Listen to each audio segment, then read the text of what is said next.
What's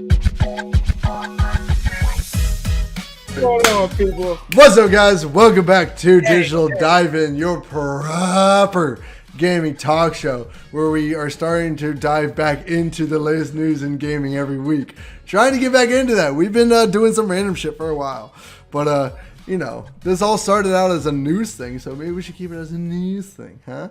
What do you think? Shut up every once in a while, you know. Here coming in is your boy Baby Dubs. Dubs. A clean faced motherfucker. I'm trying to just grow my beard back so it can be healthy as luscious and, you know, get that mane going. So that's why I did it, and I'm not happy. My face feels cold. It's winter time. Why you decided to do this in the winter is beyond me, my guy. Hell no. I want this done by spring, summer. I want to be flossing with this shit. You know what I'm saying? Oh, man. And then we got your man. We got Mustache McGee over here, also known as Sandsology. Man, also known as Fair Enough.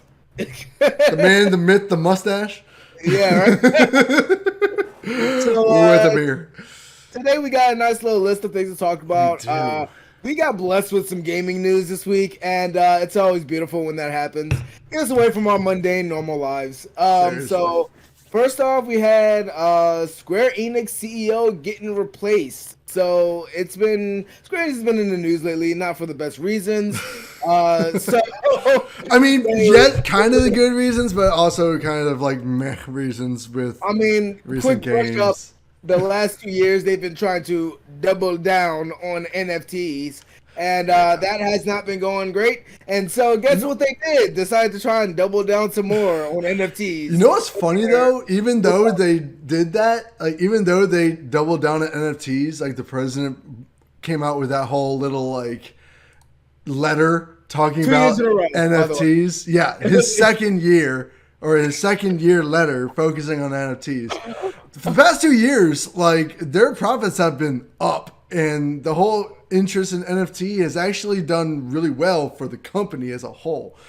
But it's just the fans who are just like, fuck you, stop trying to do this shit. No. Other company, conglomerate that have tried NFTs or was going to try it has backed off of it completely. Exactly. Reports shut down. EA backed out. Like everybody. Sega done. Like everybody that was looking to do it has backed out. So why Square Enix is thinking that they're going to have some magic monopoly when it's not because everybody was doing it, it's because nobody wants it. So, yeah, I have a feeling that letter, because this news came out like just a little bit after Matsuda came out with that, you know, New Year letter that was NFT focused. Yeah. And then all of a sudden we're getting news that, you know, he's being replaced, or at least he's stepping down, right? Like that's the official thing. He's stepping down, and that's what we've been hearing, that like the next NFTs, person's coming in. Yeah, the NFT market, he hasn't been running it that well, so nothing happened. They never did anything. They were focused on NFTs, and there was not a single NFT product that ever came out from Square Enix. So it's like, I think it's more behind the scenes that like things haven't been running that well. So maybe they're bringing in an even bigger NFT bro to take the reins. So yeah, Takashi Kiryu. I can't pronounce his last name. I'm sorry. I tried. Okay, I tried. I know Takashi. That is just wild, and I don't know anything about this guy though. Like all we know is that he does better at NFT markets than the last CEO. So it's not really looking great. They stole some of their biggest and best flagship games just because they wanted NFT money, and they sold it at a cheap price. So I don't know why you would ever sell Deus Ex and Tomb Raider. Yeah, that Deus Ex stuff. Like, come on. Wait, who bought Deus Ex? It was Embracer Group. They've been behind the scenes. They're a really big player in the gaming industry. They have ties and have connections and have brought so many other different studios, and they have a lot of people under them. So it's just they're one of those big ones that you just don't hear about because they're so in the background. Yeah, they're like a parent company of a parent company of a parent company that nobody hears about. So I have no doubts that they're going to turn those IPs around and refresh them. They should. They freaking better. And also people have been talking about Legend of Kane coming out because that was also a product that they were interested in. Yeah, that they sold over to Embracer Group. So I think Square Enix just took a big L. But like, so they've been in the news this week because their CEO got replaced. I don't really think it's going to. I don't know how to feel about it because like if they focus too much on NFT, their games are going to suffer. Exactly. You know, and it's clear that that's what they're really focusing on. So we'll just have to wait and see. I, for one, did want a Forspoken 2 game eventually, you know, just to try and clean the game up, progress with the story. It was a gem. It was a nice game. I mean, so it had its issues. It had its issues. And, like, a lot of people, like, you know, are questioning whether or not that game is the reason that Luminous is getting absorbed back into Square Enix because they let them out and let them do their thing for a couple of years. You know, they made 2 Final Fantasy games and then Forspoken, and now they're being absorbed back. So it's like either Square Enix sees them as like, you know, they're doing really good and they want that money back, like they want that, you want more control over it, or they're doing so bad and they're floundering and that's why they're absorbing them back again. I mean, but you could also argue that Final Fantasy 15 was not great on release. A lot of people hated it. They had to do a lot of work for it to come back. Both games got lukewarm to negative receptions on release. Besides the groups that actually really like the games. Exactly, they were hits in the Final Fantasy community. I mean, Final Fantasy 15 was a huge hit in that community, but gaming as a whole, it was fine. It's interesting. It was unique. I played it. It's a Final Fantasy. They had to add a lot of stuff, and then once the DLC came out, like, what was it, the King's Edition or something like that? Final Ultimate Edition was like really, really good, and that's when they got people back into it. So, I mean, they did have to do a lot of work to like kind of like, you know, backtrack and so maybe I don't know. It's really hard to say which either one, but like, Forspoken was very lukewarm on reception. Like, it either got praised or hated on. So it was like. So I can't tell which one depending on their track record, but I really hope they're not trying to reel them back in just so they can focus on NFT projects. I don't think so. Like, you know, it's just because if they let them out so they can, you know, they're not going to have as much control over what projects they do. Exactly. You know? So now they want aim there instead of letting them be creative with just the support of Square Enix. They're going to try and actually aim where their games are going to come from, which I kind of hate. So I get it, and I mean, I have a feeling that they absorbed them because the business was not doing too great on their own lonesome. I'm leaning more towards that scenario. They didn't get enough time to like really plant their feet. It's like they got 2 games. I'm like, I know, but it's like. You know how many companies had 3 or 4 games that were bad until they got their shit together? You know what I mean? Yeah, but I mean, at the same time, it's like, because they're a subsidiary of a really big gaming dev, like, it's like, all right, here's your chance to fly. There's one chance. That's it. It's a make it or break it scenario. And if they don't make it, they're getting taken back. And you know what? I mean, it's probably a smart money move on Square Enix's side, so. I mean, they haven't been making smart money moves for a while. So that's fair. They haven't, but still. Yeah, but so that's the first piece of gaming news, and I thought that was really, really interesting. What do you guys think about it? Do you think this is going to be a good idea, bad idea? Do you think they're going to just focus on NFTs with this company? I really don't, because like, remember, like Call of Duty, a lot of companies in Call of Duty stopped making other games and just started making Call of Duty for like the last 10 years. Yeah. So like, I don't want that to be this, but for NFTs. But then we did get some great gaming news announcements. Yeah, on the Rise of a Bummer, we got some really good shit that this guy's really hype about. So, at the beginning of the week, my Monday, everybody hates Mondays. Monday, I got a text. It's like, yo, look at this link. And the link said Dragon Ball Z Budokai 4. And I didn't believe it. And then I watched it, and it was Dragon Ball Z Budokai 4. They got it announced. And it's so good. Oh my god. This is going back to the Dragon Ball Z days where like it was firing on all cylinders. We didn't need some isometric Dead Space or fucking, what was it? Dragon Ball Breakers. We didn't need Dragon Ball Breakers. We didn't need these gimmicky games like Battle of Gods, Ultimate Tenkaichi. This was before all that terrible shit. I'll give you Xenoverse. Xenoverse 2 is good. You know, people, fighters, not going to talk about that. You already know how I feel about it. And then, you know, you got the recent one, Kakarot, which is fire. It's great, you know. But then you got these gimmicky ones in the middle, like Dragon Ball Breakers and Battle of God, that were just like, eh.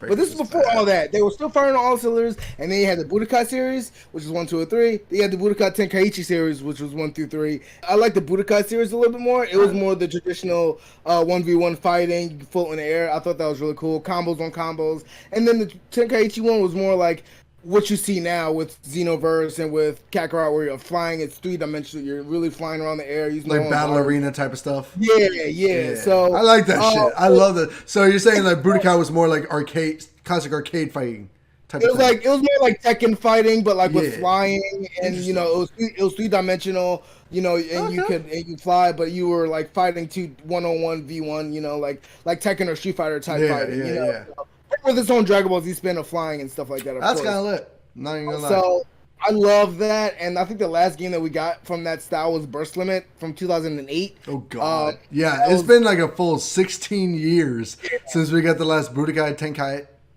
How you say that? Budokai Tenkaichi. That word.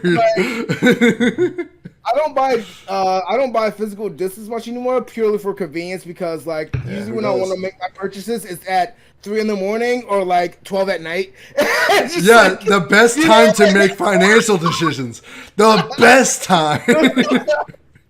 So it's more convenient why I don't go to game stores anymore, but I will be buying a physical copy of this game purely for nostalgic purposes, because this is back when we still had those PS2 cases, and like they had such iconic like graphics on the. Do you have any of the other cases still? Nope. No. Not at all. This dude sold them all. Hey, you know trading. You know the trading culture with EB Games and GameStop. That was life for me.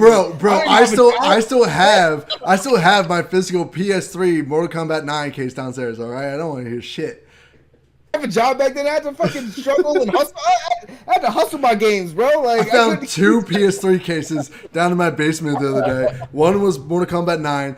I don't remember what the other one was. Oh no, it was Guitar Hero. I sold Guitar Hero 3. All right, yeah, that's the life right now. I honestly, so I'm excited for this game, but the one thing I hate with Dragon Ball Z marketing, and do this with every effing game, is that they show you literally a second. All you see is Goku powering up. Yeah, that's it. Of course.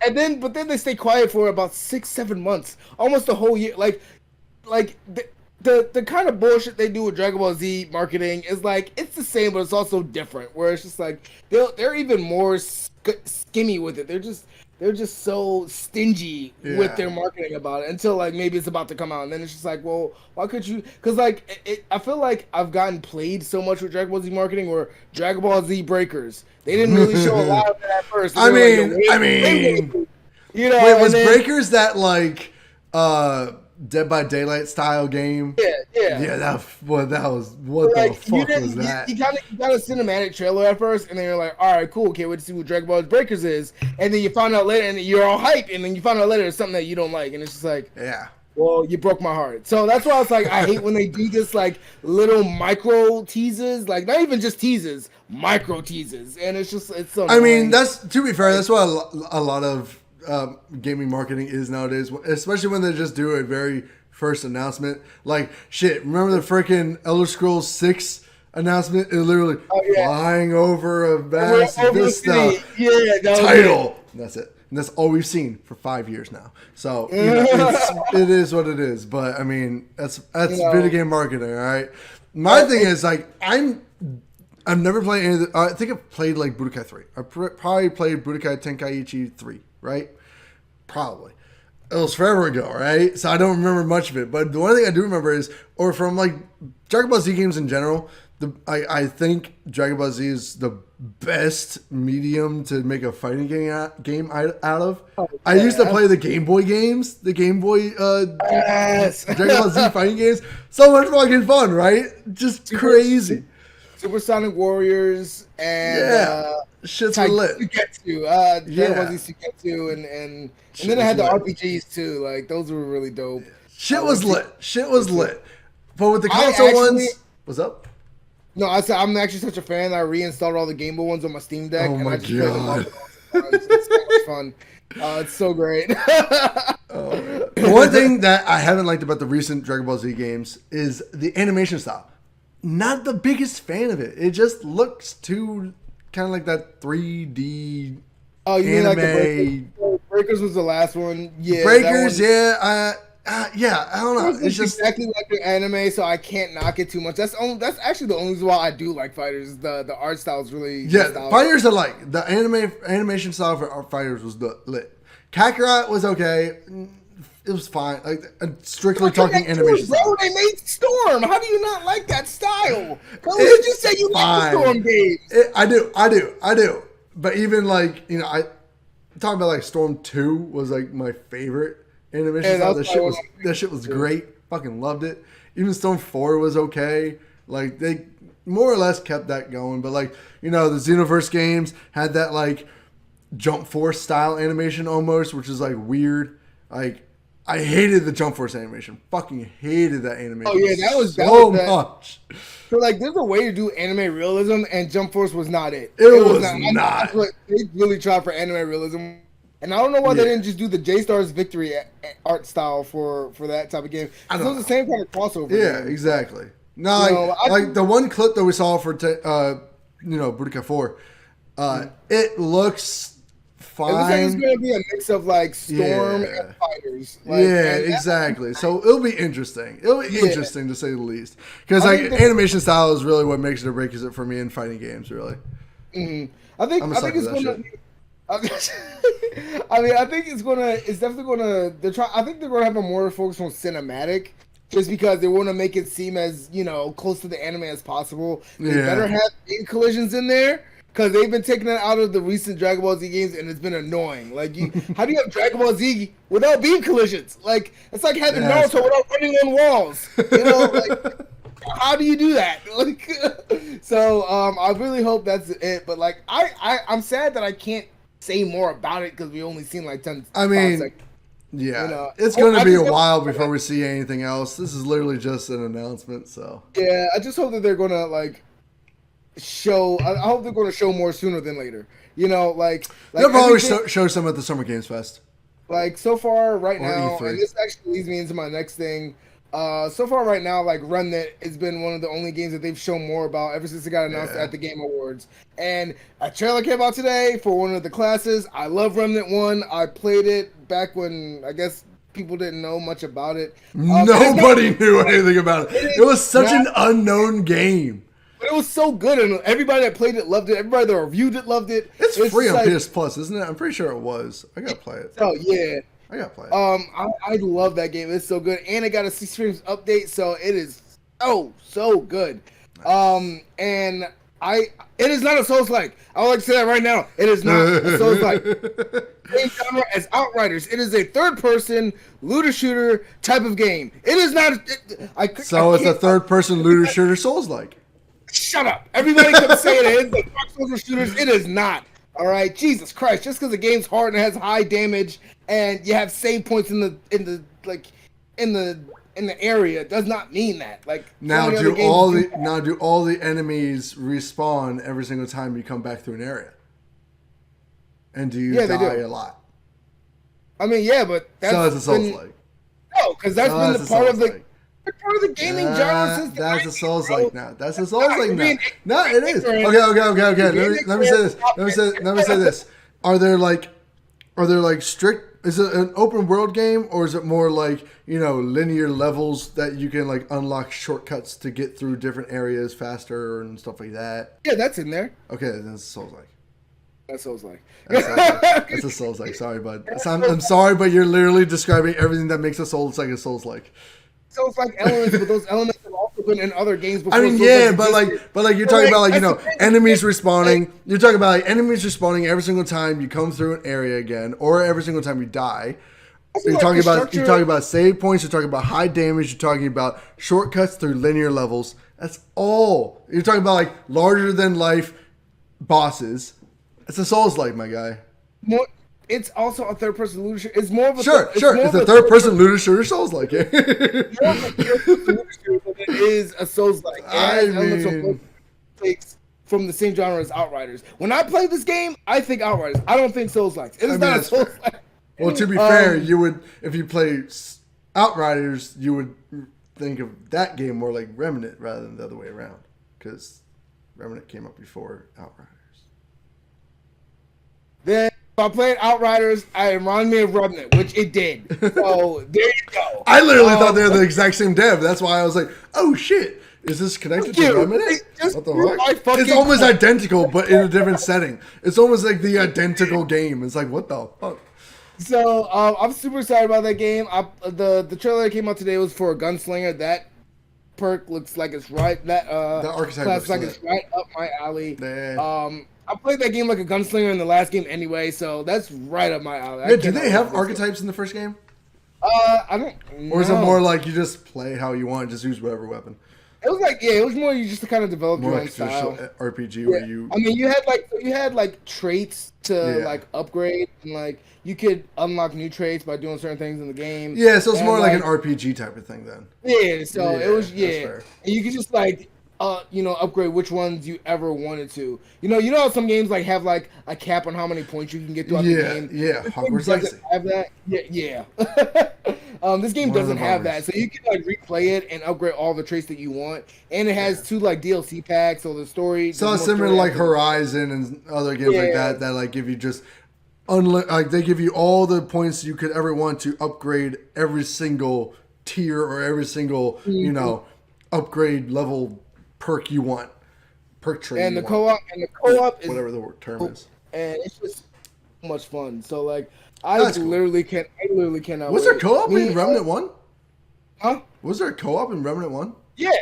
And oh shit, we should play that on the PS5. What the fuck? Yeah, Why didn't we ever play this together? Yeah, me and Ed are going to restart Forest and Remnant tonight, and we're just going to play it all week. So like that's what I say. If you guys want to join, I'll jump on Remnant for sure because I don't think my laptop can run Forest. Okay. Yeah, but I know because I know you. I didn't know if you played Remnant or not, so I didn't. But it came out free, didn't it? Pretty sure it's free on PS Plus. It should be on PS Plus. Like a couple months ago. But that was so great, and I'm just so excited for all the features and everything that's going to be in there. Speaking of features, everybody, we got a new update on the PS5 today. Finally, this has been freaking forever coming. PS5 is so behind the ball on this shit, and it's been annoying.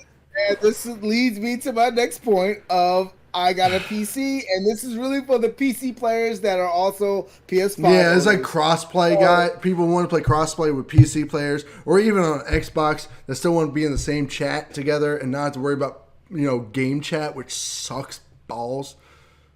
And it's funny because what I've been doing lately for my PlayStation friends is I'll get on PlayStation, get in the PlayStation party on my phone if I'm playing on computer, and then I'll have like 2 headsets. I'll have like earbuds for my headphone, and then I always just jumped on a Discord call on my phone and put it on speaker and just had like one ear off so I could hear what they were saying.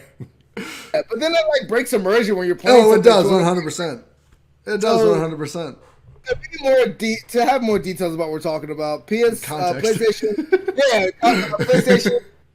released the update today that had some changes with the controller. But one of the big things is that you can now set up a Discord chat on your PS5. And it's so dope because now they have full integration of Discord and PS5. And we've been waiting for this ever since they did that deal with Discord to either purchase it. Did Sony purchase Discord or did they just No, they didn't purchase them. It was a partnership. Because like Discord's been trying to partner with like all the big gaming devs and shit. Like they did one with Microsoft before, and now they're doing one with PlayStation. Like they brought in a lot of Discord features like text chats and shit to PlayStation a while ago, a couple months ago. We covered it on the channel, link right here. But now, and we even questioned then, like, shit, are we gonna get voice chat? And back then, where it was like, not for a while, guys. Like, sorry. And we're all like, what the fuck? Like, why though? Like, is it really that hard?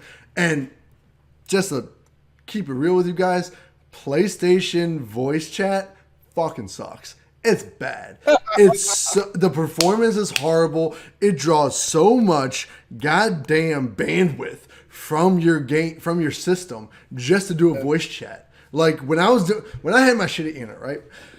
I was on a voice chat with these guys playing, I guess, DKO, and and it was like Mexico, then, right? No, I wasn't. I was freaking here. That's the thing. But I had my shitty internet, right?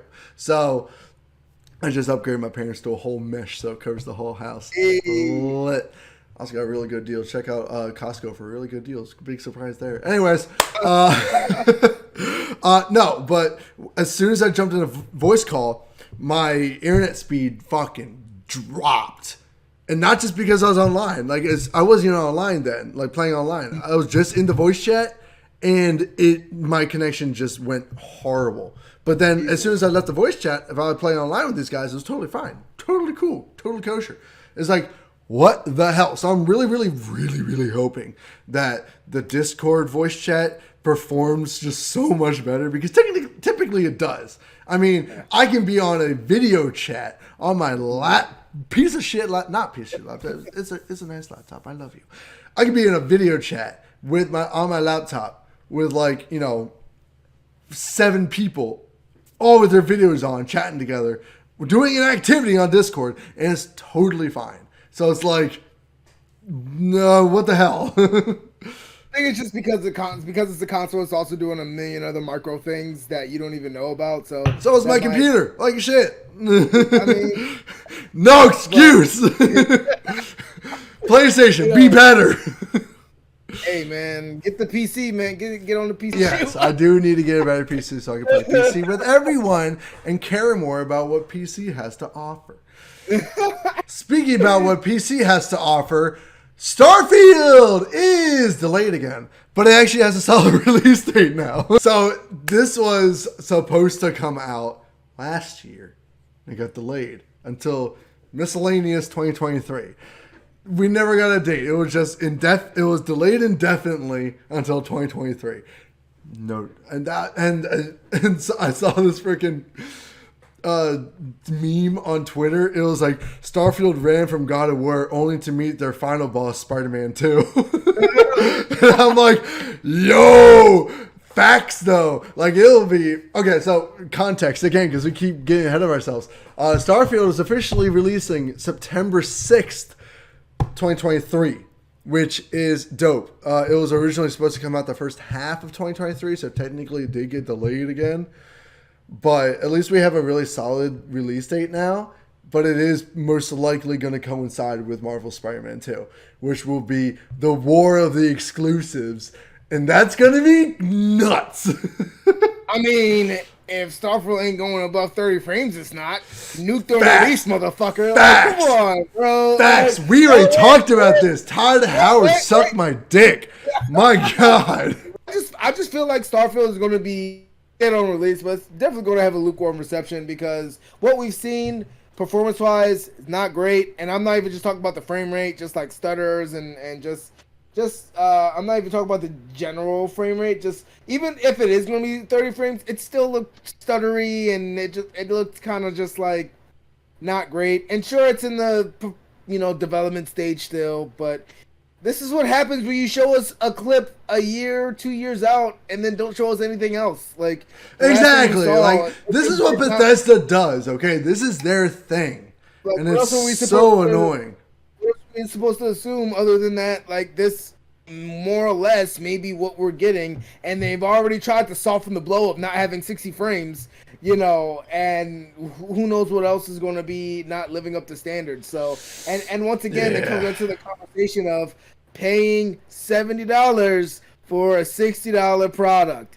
I mean, you could argue that it's going to be big and expansive, but so was No Man's Sky, and that was $60. Yeah. So yeah, pretty much. Back when games were always $60, but like Skyrim was $60.